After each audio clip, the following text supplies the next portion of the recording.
Welcome to the Christchurch Fox Chapel podcast.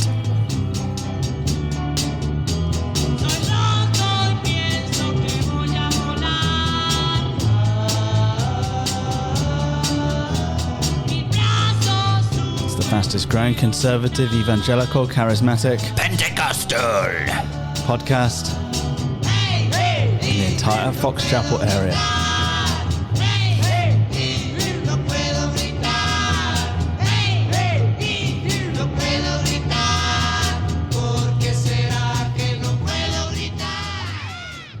We're taking a 1 week break from the book of Hebrews. Yep. We have a special visitor this weekend.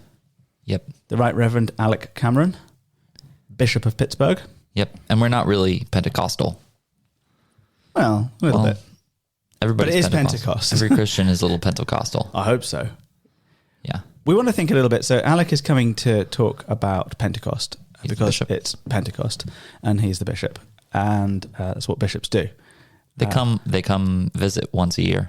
Well, I mean, in our world. Yeah. And there's a few people that may not have met him yet, or may come from traditions that having bishops is just not really the done thing. So we want to talk a little bit about bishops and about him and what they are and what he's doing here and why. And then really move out from that into just a few thoughts about our church and where we are and what we're doing and where we're going. Mm-hmm. Yeah, so we're just going to... This is the ultimate rant of things. It's like a dog's dinner today. It's like a Monday morning chat in the office. Yeah, this is basically what we spend copious amount of time doing, just thinking about the church and our people and how they're doing. And so bishops have been around for a long time, and they're very probably biblical. And where is that? Well, where is that? I tell you that the Book of Common Prayer, the 1662 Book of Common Prayer, insists that they are indeed exceedingly biblical. And there could be no other way. They say that there is no if you don't have a bishop, you're not biblical. Well, let's see. It does say this. This is the Articles of Religion, actually, which can be found at the back of our prayer book, current prayer book. But it just says that the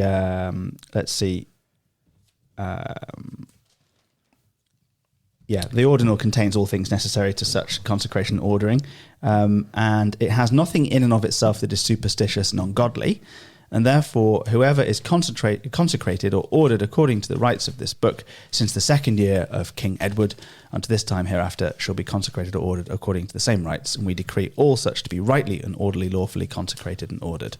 So it's saying that the law is allowing people to become bishops, and that's a very good thing indeed. And then the introduction to the ordinal, which is in the prayer book. The ordinal is what the service that they use for people to get ordained. Yes.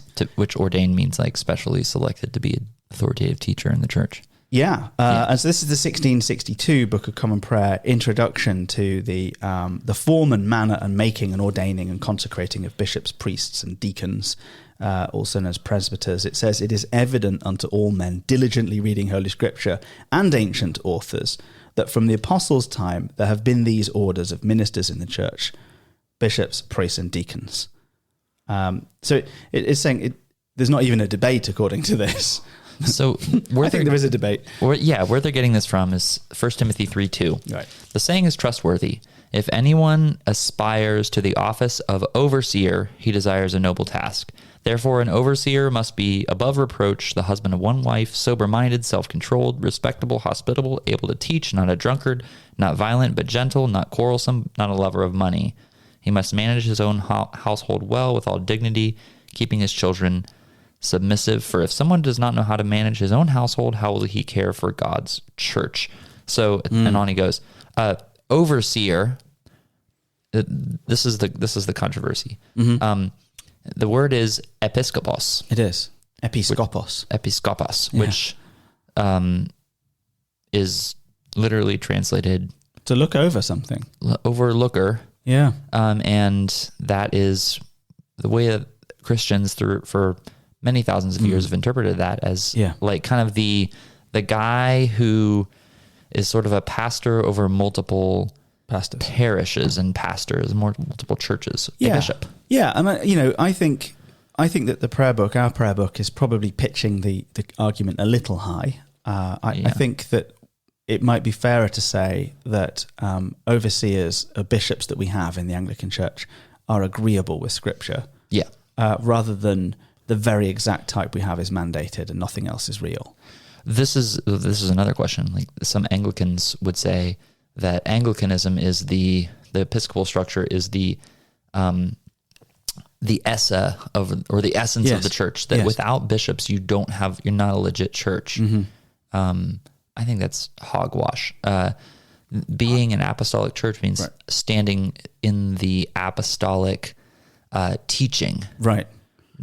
That's the first argument, right? The first argument is, well, okay, but is your church gospel focused? Is it doing what the apostles did? If your church is actually doing what the apostles did, then as Simon Ponsonby says, I'd rather have successful apostles than apostolic succession. I think that's one thing. That's good. Two, you're going to find plenty of other churches where the Spirit is evidently moving. I don't think that the Pentecostal church got this memo because they're thriving, they're growing, they're booming. And they don't have bishops. No, there are many churches without bishops, as we have them. Well, how do they do that though? Like let's talk about the Presbyterians, right? They have multiple. They would read that and say an overseer is another way of talking about an elder. Yeah, and every body has overseers, and then the way that, how do you have like a hierarchy of accountability? How is each overseer accountable? Well, they would say that the presbyters or overseers, they see those words as being two words for the same idea. They get together and hold each other mutually accountable at the presbytery. So it's basically the collection of overseers. It's done more synodically, isn't it? It's done more in council. In Presbyterianism, there's more decisions made by committee. Yeah. But Methodists have is it superintendents or moderators? Yeah, bishops. Bishops. The Church of Scotland has moderator. There are many different churches. I think the Alliance churches have superintendents. So there are many different denominations and churches, non-denominational churches, that have different types of minister, some of whom have the responsibility of overseeing ministers. I think some of these things are like semantics, right? Yeah. Like everybody recognizes that churches need to be accountable to other churches. Yeah. We need to have fellowship across a lot of different places. Yeah. And that when you get enough people together, somebody's kind of got to be in charge. Now, the third point would be that there have been, throughout the history of the church, by which I mean the Holy Catholic and Apostolic Church, I mean the universal church, all Christians ever, there have been many, many exceedingly bad bishops and even wicked bishops. Yep. And there are some notable examples. I mean, if you go back to the 14th century in England, for example, bishop was very definitely part of keeping the legal and social fabric of the country and putting down sedition and privy conspiracy. Yeah. To the point where at one point, I think the Archbishop of Canterbury was also the Lord Chancellor of England. So he was head of the judiciary, member of the cabinet, well, a member of the executive, a member of Parliament, a member of the legislature, therefore, and head of the church, all at once. I mean, literally every single branch of government all rolled into one, including the institutionalized church. It's like the Hobbes's Leviathan. Well, it's the closest thing, really, you know. And so wielding great power to excommunicate political enemies. It's like the Putin event of England. I think actually that's a great analogy. I think that's a great analogy where dissident voices get Navalny'd and sent off. I think that's a great analogy. Yeah. I mean, famously, Blackadder, which is a comedy show from the United Kingdom, would depict bishops in a terrible light. Here's a clip from Blackadder 2. Oh, yeah, so good. You fiend, never have I encountered such corrupt and foul-minded perversity. Have you ever considered a career in the church? And that's the bishop speaking. That's the baby-eating bishop of Bath and Wells there. Yeah. Elizabethan bishop, who was a parody of notoriously corrupt prelates. Yeah, so a lot of a prelate being a bishop. Yeah. There's a lot of corruption in the church, in hierarchical churches. It's just it's a thing, but it's also they're humans. Yeah, it's also, if you look at any sort of system or structure in society, in any society ever, you're going to find the same thing. In recent times, the Anglican Church in the United States realigned. That is to say that it split from the Episcopal Church in the early noughts, the mid noughts. Mm-hmm. So, in the last 20 years. And, the behavior of certain bishops was of paramount importance during that. Yeah. The real essence of the whole debate was, as we've said many times, the authority of Scripture is the word of God true. Yeah. And the lordship of Christ is he the only way to, or are there multiple ways? Right. But many corrupt bishops, famously one bishop, Spong, emulated Luther by nailing up 95 theses to the internet. Though, asterisk footnote, it's possible Luther never nailed anything to any door, but rather just printed it and sent it around. But whatever. But actually, Luther was effectively using the printing press like the internet. He was the sort of a meme lord. He was like the Trump of the 1500s. A brilliant point. Like the way that Trump used Twitter. His ability to harness technology to get his point across and whip up feeling was unprecedented. Spong, I think, probably was much less successful, but was doing a similar thing in reverse. So his thesis included ideas like the incarnation was not real, the cross was pointless, the resurrection was a metaphor. So really undermining the very foundational concepts of the Christian faith. Yeah, fascinating. And that's a bishop who was tolerated. He was not deposed for his behaviour. That is to say, he wasn't put on ecclesiastical trial. Wow. And so that would be an example of a terrible bishop. Well, it's interesting because part of the job of a bishop is to sort of like steward, or they're a public theologian. They're supposed to kind of safeguard doctrine, right? And say point out error. And so but ironically, you have throughout history a lot of the real culprits of bad theology are bishops. Yeah. Now we're just bashing bishops here, but they're actually a good thing. Well, it's a really important role. When they go off the rails, whole churches go off the rails. That's the point. And so their role is incredibly important during the ordination, which is really known as a consecration of a bishop. That they're asked to be diligent. So, for example, be you ready with all faithful diligence to banish and drive away all erroneous and strange doctrine contrary to God's word, and both privately and openly to call upon and encourage others to the same. Answer: I am ready, the Lord being my helper. Huh. I would say, if you were to distill the point of a bishop down to the most succinct set of bullet points, getting rid of wacky heresies is top of the list. Yeah, that's their job. Yeah. So I when I worked at Trader Joe's, I had a friend whose dad was a pastor, and she became a Quaker. Which Quakers have they get together and they have no like structure of service, no sermon, no church hierarchy. It's entirely congregationally done. And she said she was inherently suspicious of any kind of like hierarchical structure. Right.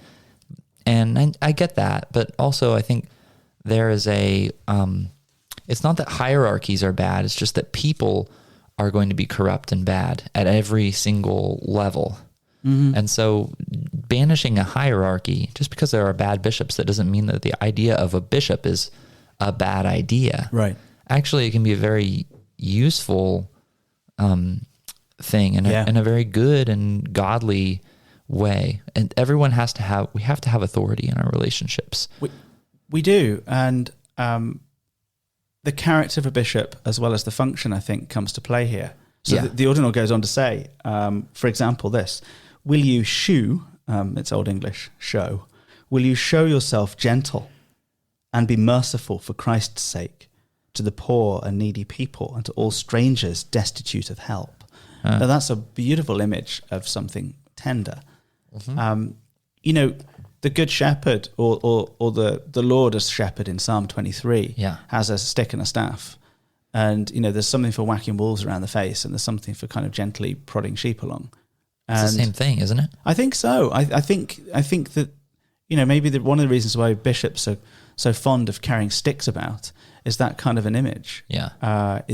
There's something about a bishop that needs to be firm when firmness is needed, especially if someone is leading people into hell with false doctrine. Yeah. But gentle when people are struggling. Yep. And, you know, this is where I think this caricature of like, oh, your local pastor's really touchy-feely, gentle, nice, and this bishop is this baby-eating kind of horror show is a terrible inversion of really what bishops are called to be. Yeah. They're there for us so we can be there for the congregation. Right. Essentially. Now let's talk about some of our bishops, right? So we've got some good ones. We've had some good ones. You know, when I moved here, I'd done some ministry that was really difficult, and I was very disturbed by some ministry I'd been doing. And I went to Bob Duncan, who was the Bishop of Pittsburgh at the time, and he was great. Yeah. Like, he stopped what he was doing. He listened, asked questions, laid hands on me and prayed, and then gave me instructions about what to do next time. I mean, it was like a 10 out of 10. Just what you need. Yeah, it was great. So, you know, Martin Minns, who was the interim bishop here for a while, I think we were really fond of him, weren't we? He was funny. He was really good. I mean, he lived in Florida and sort of part-time interim bishoped from his condo in Florida, and he would pick up his phone within 2 rings. If he got wind of anything that I was going through, he called me. How you doing? How you coping with this thing? What do you need? Yeah. And now we have Alec, who is really, really good at that stuff. Alec, I think his disposition is to do everything by the book. I think that's his disposition. He is legit. It makes him really like a safe leader. It doesn't always make every single decision popular because sometimes people want to take the easy way.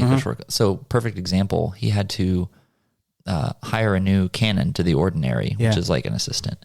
And he found out that in the in the canons of the or the rules of the diocese, he had to call a convention to do it. That is to say, he had to call representatives from every single church in the diocese to have a special, quite large meeting. And, you know, I think that everybody was just kind of like, just appoint someone. You don't need to do it. But like he did, he had a thing. He had everybody do a Zoom meeting and everyone was annoyed. But he did it the right way. And then we changed the rules. So, you know, we all voted together like that was a stupid rule. Right. But the point is that the rules and the structure has meaning because he like upholds it, and that creates a safe organization for people that's reliable. I've also seen him try to do the right thing, but without bending the rules. And that's quite good. He's the kind of person that if he sees the rules are going to lead to a bad decision, he will try and find a way legally to do the right thing. And I've seen him succeed in that several times. In case of certain ordinations, he's thought like that. So I think you have, I think Bishop Alec is a man of character. I think he's also a man of competence. And those are two hugely important things. When we had the dog and pony show, which was a bunch of potential bishops being paraded around for voting, they all came in and they all said their bit, you know, vote for me and I'll do this, that and the other. And then they all... Free tacos for everybody. Free tacos. And very popular policy. Me get my vote. Yeah. But the interesting thing was when everyone left and there were many sort of eminent folk around, the meeting was in our church. It was late at night and there was a lot of mess around and coffee and stuff to tidy up and everything. And I was just in the kitchen kind of doing stuff. One lady from a church in Cranbury stayed behind. It was just me and her having to do everything. And then Alec showed up in the kitchen. Mary Beth? No, it was Stephanie Finn, the vicar's wife. That's really cool. And that's cool. Alec was still in our building. And he came into the kitchen and said, what do you need? And that's why I voted for him, because this was a person who viewed himself as supporting and serving clergy. Yeah. He didn't just come and get served, spout off on camera and then go home. He stayed to tidy up. And I think that is a really great example of Christ-like leadership. So those are all sorts of things that I really like about the man. Yeah. Yeah, he's been really good and really like helpful. And I found then the first few months he was here, like they basically got everything in line, made sure everybody's clearances were all set. Yeah, that's all this him. kind of stuff. He just he cleared it up, and so it, this diocese has had like there's been some scandals and stuff like that in the past several years. A lot of you know about, but like he's like, nope, this is not going to happen on my watch. I'm going to make sure everything's taken care of and protected, and that's safeguarding the faith. Like that actually sets us up for success here. Yeah. I feel like we're able to be a little bit more bold because we have this authority over us that's gracious and good. And it's that combination of doing things legally and being gentle. I'd sent him a file note once. Just I dealt with something. I was like, this is the kind of thing that I'd rather the bishop heard from me than hear about me. So I sent him this note saying, here's this thing that happened. Here's how I dealt with it, and it's left me feeling just a little bit sad. Thanks, Alex. He called within about 5 minutes and said, I don't want to talk about all that technical stuff. We'll get to that next week. But the thing that made me call you was the fact you said you were feeling sad. And he was pastoring. That's cool. So I think all of that is to say I'm rather looking forward to welcoming him here for those primary reasons. We haven't both been here for a bishop's visit yet. So last year you were gone and I was here with him. Last year, every rector of every major church all left on vacation when he made his visit, and he was getting freaked out. He was like, "What's this?" And now this year, I'm gone this weekend. I just think we have quite a low church view of this sort of thing. It basically takes 2 ministers to run a Sunday morning. So if he's going to come, it makes sense for one of us to go away. Yep. We don't need to fill the room with clergy. There's nothing worse than a room full of clergy. He already knows me. Exactly. He probably knows that I'm a bit of a troublemaker as it goes. So this is a good time to kind of pivot the conversation into, what is he seeing about us? What's he saying to us? What's he calling us into? And, where are we? Who are we? That kind of a thing. What's this church like? What's going on in Christ Church? So we have a guy whose job it is to keep an eye on us and challenge and ask questions, and could talk about us in terms of our kind of behavior and thought life and prayer life and things, but also he's thinking strategically, well, how is Christ Church and what does it need to kind of grow? Where do we fit in the larger picture of the Anglican Diocese of Pittsburgh? Well, we're dead weird. What are we like? We're dead weird in that respect. We're a weird Anglican church. We are really an outlier. In terms of number, there's a couple of large churches and we're not that big. They're in the kind of 300, 400, 500 sort of size.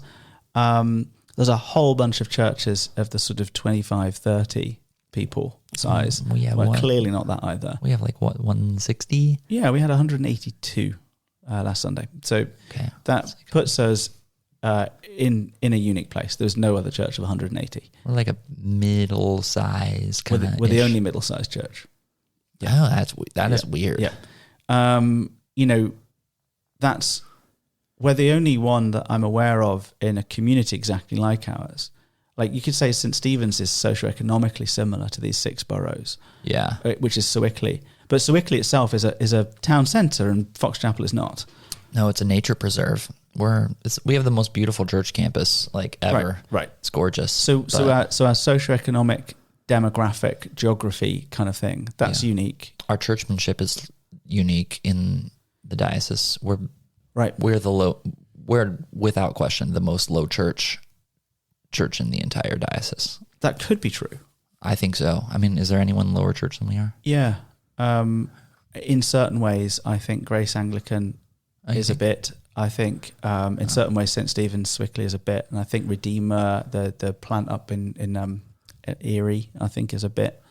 I do think those churches would probably be a bit lower in churchmanship than ours. Oh, really? Yeah, but there is a sort of structured informality to our church that is a bit different. Yeah. I mean, we don't wear vestments. No, but we don't wear Sundays. T-shirts. Yeah, we wear jackets and we wear the weird dog collar things. We have an organ. A lot of the newer churches just don't have one. Because I quite like our frankly, organ. in our lifetimes, the organists will cease to exist. Yeah. The organists will cease before the organs do. But we play it almost every week. And because Robert's absolutely a beast. He's brilliant. He's awesome. And but it sounds good organ too. worship, it does sound great. Organ worship will more or less die out in our lifetimes.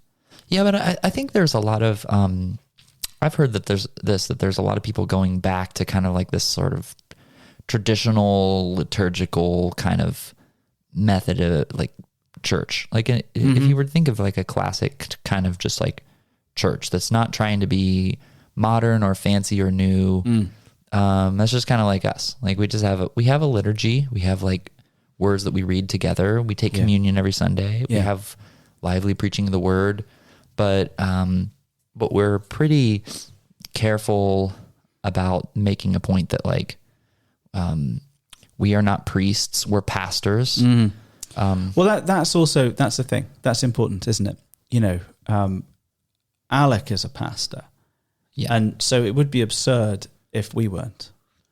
And so, I mean, I've had this interaction several times in recent months, last year or so, where someone who belongs to another church, often a larger church, will come and seek pastoral care from me. And they'll say that's because their pastor doesn't visit, or their pastor doesn't do funerals, or their pastor doesn't do weddings. And I think that those pastors should find a different job title. And I'm not saying that their jobs are wrong or they're doing it wrong. I just think they should find a different title. Thought leader. They should be, they're probably generationally or at least regionally significant thought leaders. They are particularly talented preachers. They are particularly innovative communicators. Yeah. And for the gospel, they're good, godly, excellent, top-notch preachers. But pastoral ministry has a homely aspect to it. Right. That you're just getting down in people's lives, and you're like, how can you be a pastor if you don't meet people? You can't be a pastor to that many people. You really can't. You like, can't. You our can't pastor bandwidth 1,000 or 2,000 people, can you? No, you can pastor like 100, 200. Yeah. Maybe 200. But like, yeah, once you get beyond 100, you kind of almost need another person there. Like, there's two of us for 160, and that's pretty good. Like, that's a pretty good pastor to congregation ratio. It's just about feasible. Yeah. Yeah. Sometimes we feel stretched thin. Right. And it's a feasible ratio that sees you not only be reactive, but it now allows you a bit of time to pray and think about people and then actually pick up the phone and contact them. Yeah. I think, but you're absolutely right. If we were a church with 100 more people, we could still do pastoral ministry. We just couldn't pastor everybody. Yeah. So we would neglect some. And my point would be that in a large church, the senior pastor might have lots and lots of people who do pastoral visiting. Yeah. But if he's not doing any, he probably should have a different job title. That's all. Yeah. Like bishop, maybe. Or too big for your britches. That's right. Yeah. I'm the too big for my britches guy at the church. I think we should have more realistic job descriptions. But we are a weird church. The statistics you found these statistics that I thought were fascinating. I did, to just show how weird this church is. Ryan Burge, who produces data sets for a particular church website. That's another good job title, data set producer. They're really, really interesting. So he's looking, this guy that I read periodically, he is looking at church attendance by generation. And he does it across denominations, but what I'm specifically looking at is Roman Catholic mass attendance each generation. So interestingly, the greatest generation, they're pretty much all dead now. That's the First World War people. They attended mass like 7 weeks out of 10. They were there. They went a lot. On average, yeah. 70% of the time they were in church. The silent generation, which is, our oldest members now, they went to church about just more than every other week. So, the boomers, they went to church just a bit less than every other week. Gen X, that's my gen, about once a month. And then millennials, about once every 5 weeks. And so what this data is showing is that amongst Roman Catholics attending Mass, each generation has attended less than the one before. Interesting. Yeah, it is very, very interesting. It's like Christianity's trailing off in the West. Well, it is. That's the trend. Institutionalized Christianity, along with every other mediating organization, is on the decline. So this would also be the same for Freemasonry, the Rotary Club, the Elks Lodge. Even though they have beer there, that's all of those things. Yeah, and even things like the bowling club, and it goes down to the car club, the motorcycle group, like all of these, and parachurch organizations. Like the Daughters of the King, which was an order within the Episcopal Church, Knights of Columbus and the Catholic Church. Yeah. These kind of parachurch, semi-formalized organizations have ceased, or are on the cusp of ceasing to exist. Our society just works differently, and especially newer generations are especially attuned to that. Except for the people here who don't seem to get it. Right. Because we have isn't our church like essentially the inverse of that? So our church is the absolute inverse. And what we've done is we've taken this piece of data and we've actually superimposed our own church over it. Oh, you're so generous saying we. You did all of this work. Right. Well, I did. But I did it in my official capacity as a pastor, as a co-pastor, and you're one. So thanks. So it's ours. I'll take credit for your. I'm going to take credit for your sermon last weekend. So thanks. I'll take credit for yours. So this is really interesting. The stats are showing that generally, at large, each generation attends less than the one before. In our case, it's the polar opposite. Yeah. So the silent generation in our church, pretty much like the silent generation everywhere. It's really, really similar. Slightly more than every other week. Okay, that's the folks that are like 65 plus. No, that's 80 plus. 80 plus. Yeah, those are our like oldest people. Oh yeah.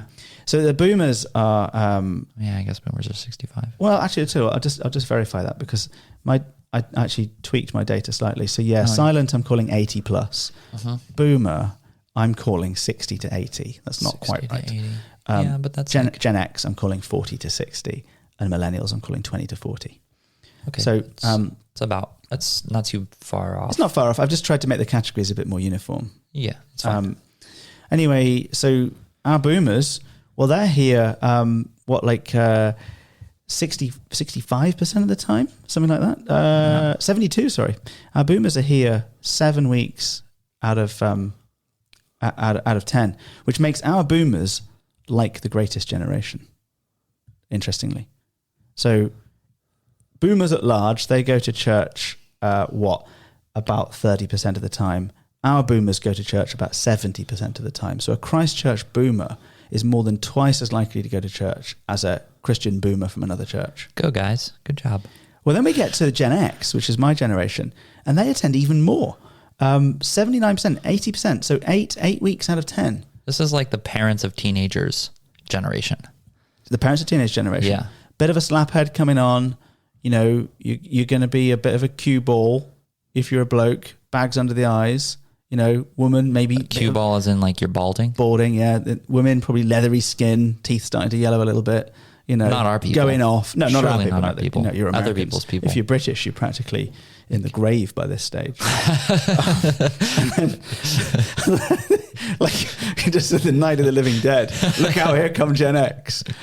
Well, because they're just chain smoking, binge drinking. This is how I've actually described. So when I was, for a long time, people always said I looked really young for my age, and I kind of still do. But I've noticed that like I haven't started looking more mature. I just look like a little bit more dead. As time goes on, just a little more decrepit and kind of like sallow skin. It's like what's this half dead baby doing up here? No, it is the creepiest thing, isn't it? What, the way I look? Thanks. Appreciate that, Alex. Like a sort of like a juvenile burn victim.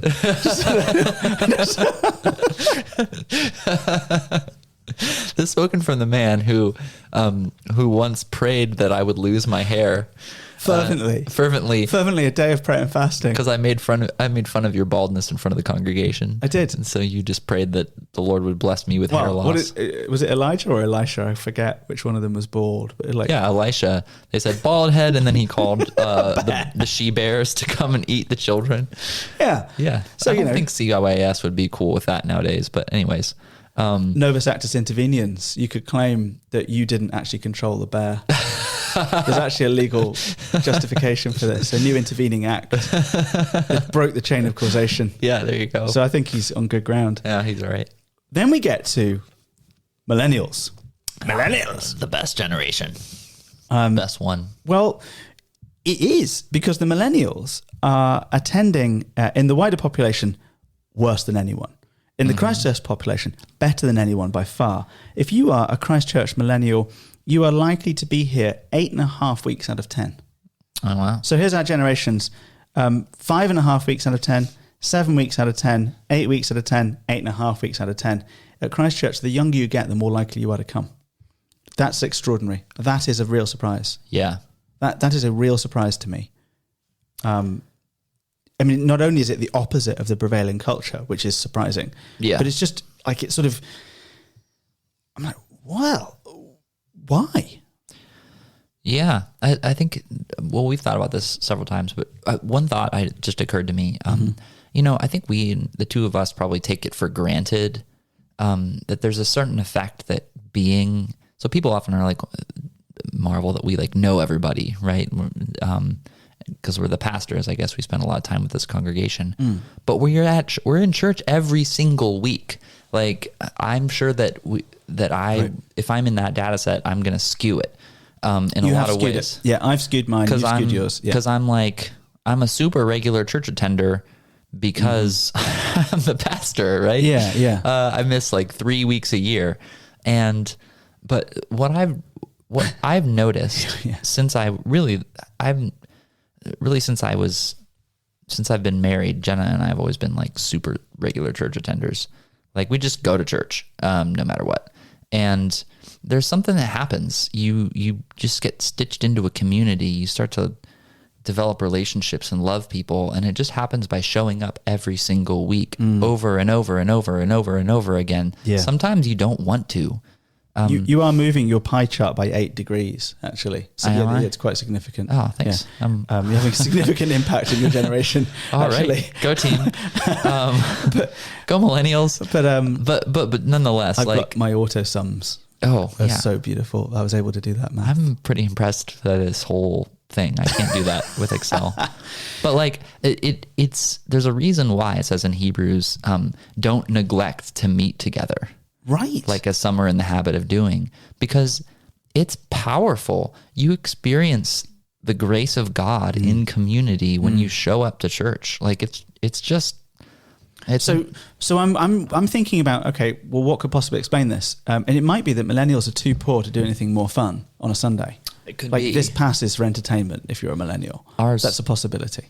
Well, yeah. And I think, but I think our church, the growth of our church, and we're not like exploding in growth. I think we're like, what? No, we are growing like an oak tree. We have grown every year by almost the same amount, and it's tiny, 5% or something like that. Exactly. Just really, a little bit each year. There's nothing exponential. It's not that impressive.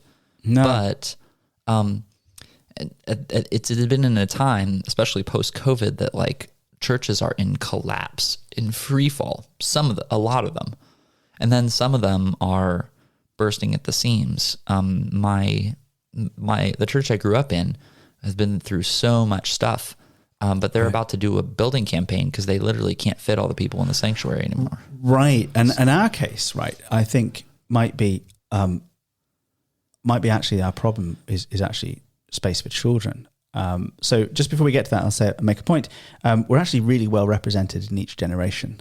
Our representation amongst the generations, in terms of humans that call this home, is really, really similar to the 6 boroughs that we're in.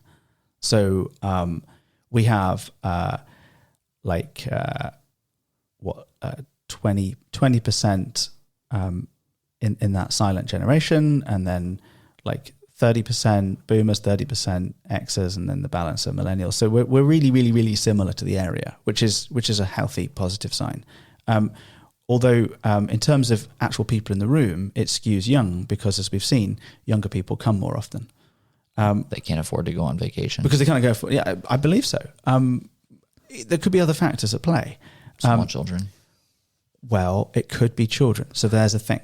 If you include now in our data set people that bring people with them. Yeah. So that could be that could be a boomer bringing an old mum to church. Uh-huh. Okay. We have some of those. We do. But it could also be a millennial bringing their toddlers. Yeah. Necessarily, this really skews the data set. If you're in your 80s, there's a very high chance that you're either bereaved, or maybe you at least have one person that is housebound.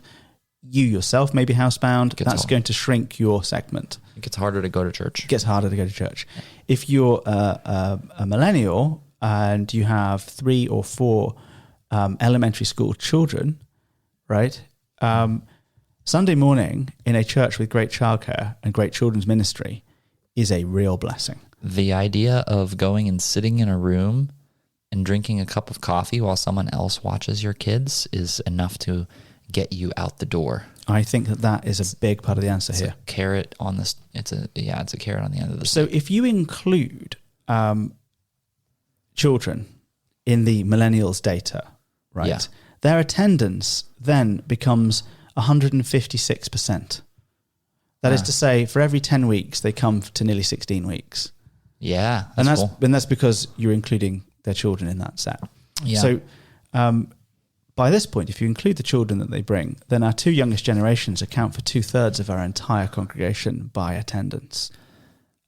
Now that tells us a few things, right? It's amazing how much of an anomaly you become if you just have kids and take them and bring them to church.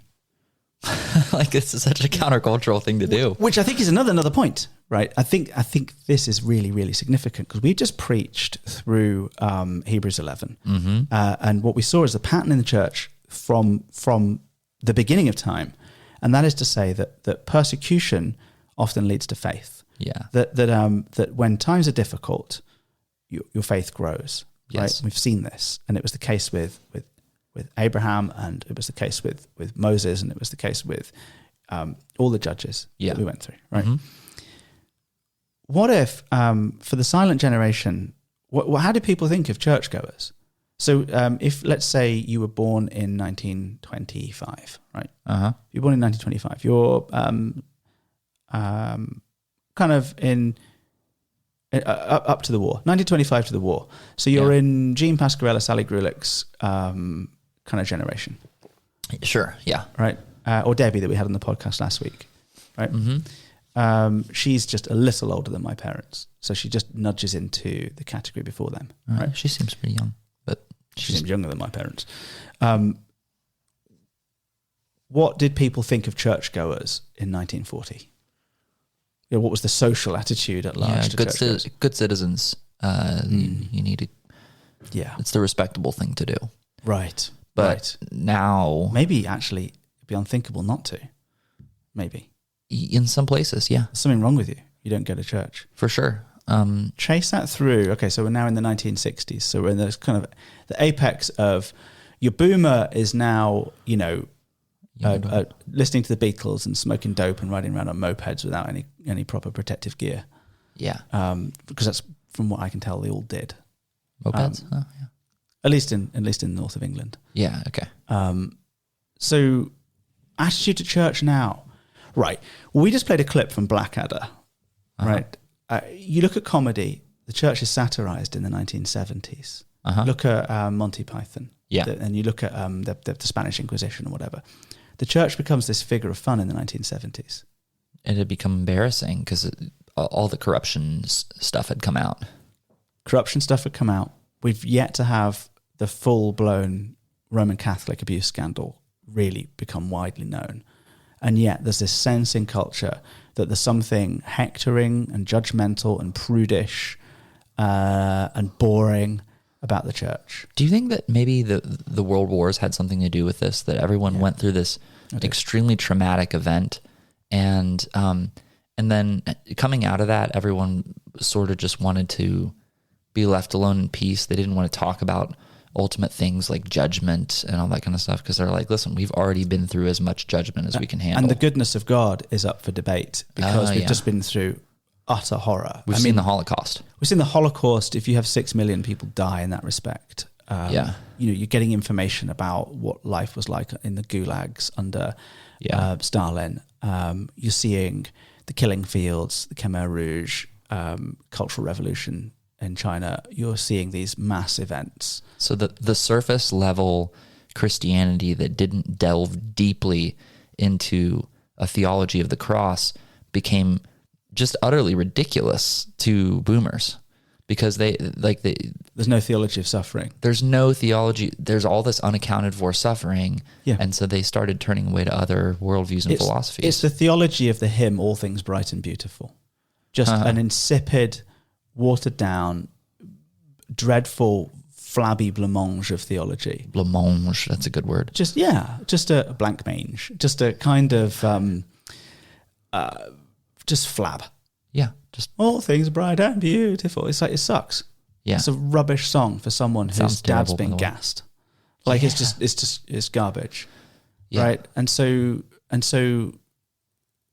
mean, because that's the hymn that generation picks at funerals. The unchurched or the de-churched. Yeah. The de-churched dead boomer picks that song. Yeah. And then you have the 1960s, you have Vietnam, and you have this whole generation of draft dodgers who enter theological school to avoid going over and being drafted into the war. And so you have a rise in the church of of liberalism and this sort of really deeply unchristian theology, which further discredits, because now not only does the church have corruption, but now it's offering something that is just weak sauce. So it takes that late 19th century liberalism of the kind of German scholars and amplifies it even more, and runs with critical theory and Marxism against truth, great suspicion of the written word, suspicion of the patriarchy. Everything becomes about power dynamic. We have a male Christ figure. We're suspicious about truth. Therefore, he was probably made up, and he was made up as a man. Why a man? Obviously to oppress women. And so what do we need? We need a Christa or a female Christ. And you have a whole generation of sort of these baby boomer scholars who are kind of speculating and getting further and further from the actual scriptural testimony, and sort of making inferences using a hermeneutic of suspicion. In other words, you treat everything with the suspicion that there's oppression happening. And then we get to my generation, and they're not really talking about the church anymore. So I'm growing up with the Blackadder clip that we just played, where historical fun is being made of bishops. But the joke about the corrupt Elizabethan bishop is getting a laugh in 1994, because people understand that really what they're doing is they're satirizing the current church. They're saying the church is so stupidly old, it's Elizabethan, and it's always been corrupt. So now, instead of the church being a neutral thing, it's a negative thing. You're involved with the church, you must be corrupt. It's like weirder than being part of this old kind of, it's weirder than the Elks Lodge or the Masons or something like that. It's like, what are you... The thing that's really weird about it is that you're sitting there judging us when in fact you're the one that's in the wrong. Yeah. You're judging us about our sexuality, you're judging us about our money, and yet all you're doing is whoremongery and hoarding cash. And we have this issue come out, and especially in the Catholic Church in Boston. Yeah, this is very significant. When was this, in the 90s? And it first unearthed this massive sexual abuse scandal, and then it's become more widespread. Yeah, even into the Catholic Diocese of Pittsburgh. Yeah, I mean, our own grand jury report in Western Pennsylvania came out in the last 10 years. Yeah. But what we discovered was that actually, since about World War II, almost every single parish in Western PA, Catholic parish, had at some point a minister there who had been plainly implicated in child sex abuse. Yeah. So now we're into the realms of the church is utterly evil. And then you have, even on the Protestant side, you have a lot of different sex abuse scandals. You have abuse of power and authority happening. You have all these big, high-profile leaders being deposed. I'm thinking of, who's the guy outside of Chicago who came out? There was James McDonald. He got taken down for a lot of things. Mark Driscoll, Bill Hybels, Ravi Zacharias, all these guys who were kind of conservative stalwarts that all the skeletons came out. Jonathan Fletcher in England, and so people are major leader. And then at the same time, these churches are pronouncing the biblical gospel that has some things that has a very specific vision for sexuality, and the charge of hypocrisy lands, doesn't it? And it's deserved, I think, in a lot of ways. So these would explain trends in our culture of overall, you zoom out, big numbers. Each generation becoming more and more disenchanted with the church. It goes from, a really inadequate theology of suffering for those that suffered through the wars. That calls a lot of things into question about the goodness of God and purposes of church. Then you get this sense that the church is being repressive, and then you get the sense that the church is absurd, then the sense that this church is out of date, then the sense that this church is hypocritical and is in fact guilty of doing all of the things they're telling us we shouldn't be doing. Yeah. And each of these things, layer upon layer upon layer, is a disaster for the survival of the church. At the same time as all of the mediating bonds that hold society together are starting to fragment. Individualism, the iPhone, and social media and consumerism and all of those things, all going off at once. This is a terrible cocktail for the church. However, when we do our theology, we go back to the book of Hebrews, what we see is this. We see that actually often faith thrives, indeed intensifies during difficult times. Yeah. I think if you think about, like, I don't know, this might be a weird metaphor, but like coral, if there's certain toxins in the water, coral will die and it'll just kind of like hollow out, and then start to crumble over time. I wonder if so many of these structures had just been silently dying on the inside, and then and been hollowed out, and then COVID came, almost like an earthquake, and they just collapsed. All of the ones that were hollowed out collapsed, and those that were still alive remained. And then the Christians who were kind of like in those other structures have fled to healthy churches. And so this might be this. I think you're on. So our growth, in some ways, is a symptom of the collapse of the church, because the people that we are getting.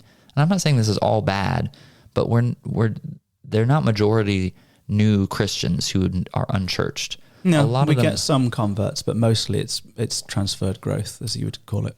So in some ways the church is kind of like, as all in a larger sense, is reconstituting or consolidating into places that are, I guess, safe and dependable and healthy.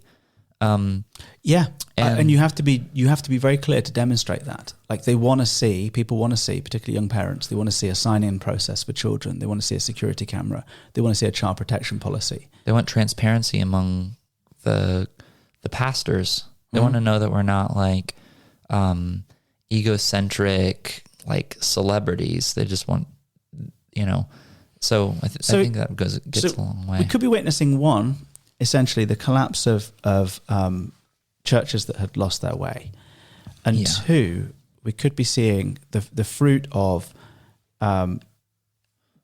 Christianity becoming increasingly countercultural.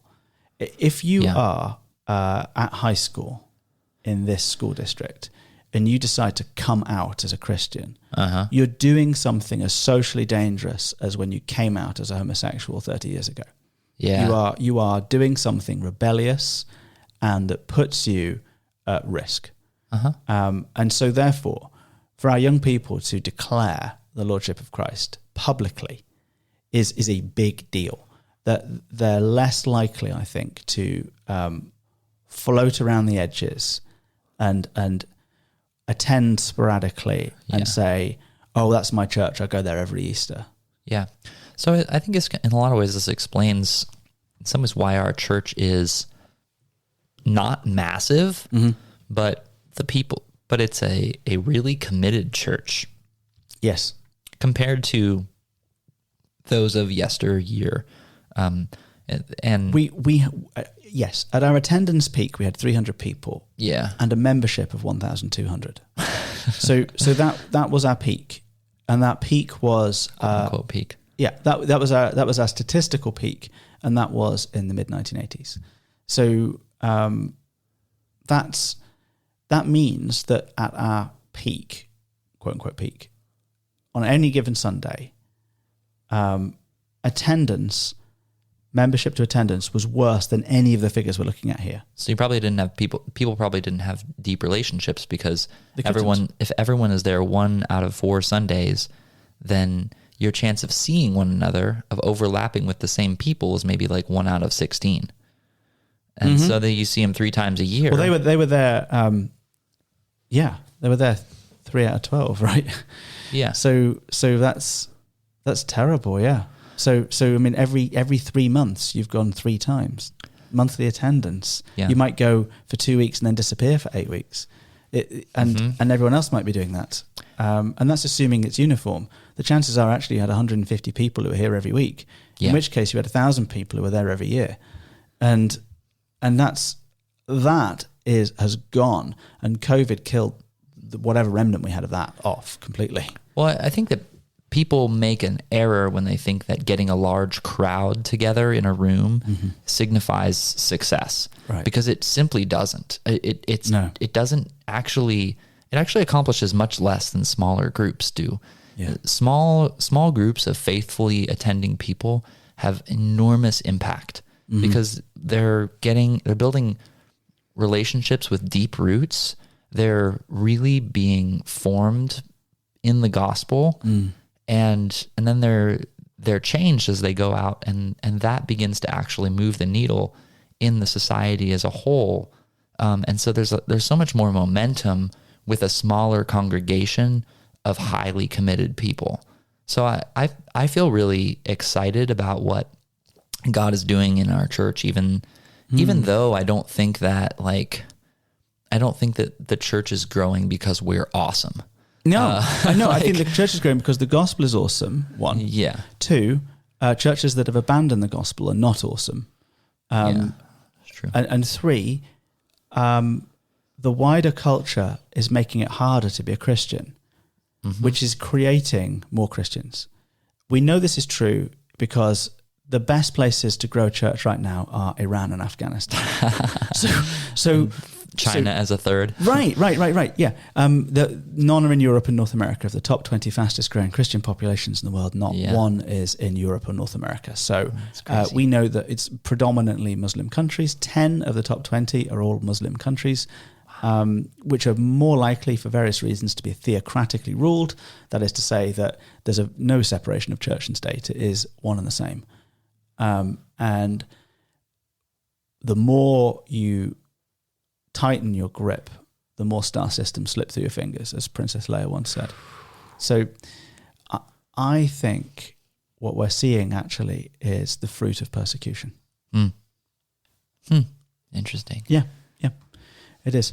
Finish with this thought. Bishop Alex coming this weekend, and he's going to say some stuff to us. And what would he say? What should he say to us with this kind of information? What would his exhortation, his encouragement, his come on guys, here's what you should do now? I wonder what he'd say. Yeah, I guess we'll find out. Well, I think he will say, if you've not made a public declaration of faith before, or you've grown enormously and the public declaration of faith you made is really not at all reminiscent of where you are right now, yeah, make another one. I think he would say that, which means that actually we're preparing for his next visit right now. I see this weekend as a prep for this time next year. I think he would say to us, let me pray for you out loud by name in front of the congregation. Come and share a testimony. Let's see what God is doing. Yeah. Let's turn up the temperature even further. Own it. I think that's what he would say. Yeah. Cool. Well, this was fun to talk about this stuff. Yeah. Thanks, all right. Ben. Thanks, Appreciate it. everybody. See ya.